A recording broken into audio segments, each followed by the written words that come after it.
Journey ఎలా అనిపిస్తుంది after Big Boss journey? It was good. నాకు ఒక లైఫ్ చేంజింగ్ అంటే right from an introvert to an extrovert and ప్రేక్షకులు ఇచ్చిన జీవితం ఇదంతా నాకు. మీకేమైనా బిజినెస్ ప్లాన్స్ ఉన్నాయా? మీకేమైనా బిజినెస్ ప్లాన్స్ ఉన్నాయా?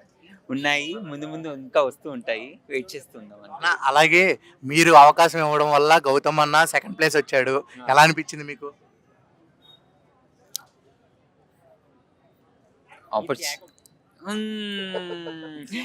గేమ్ అయిపోయింది, ఇంకా గేమ్ గురించి బట్ డిస్కస్ చేయడం. మీకైతే చాలా పాజిటివ్ గా ఇంకా రెస్పాన్స్ వచ్చింది. మీరు ఎలిమినేట్ అయిన తర్వాత కంటే గౌతమ్ సెకండ్ ప్లేస్ వచ్చినప్పుడు ఇంకా ఎక్కువ వచ్చింది.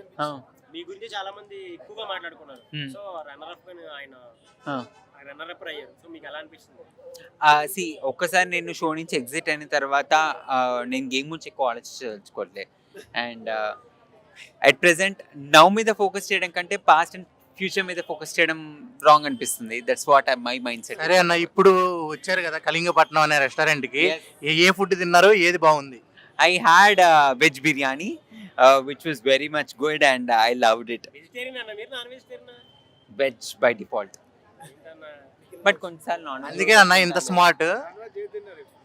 నాన్ వెజ్ కూడా కొడుతుంటాను కానీ ఇప్పుడు తినలేదులే.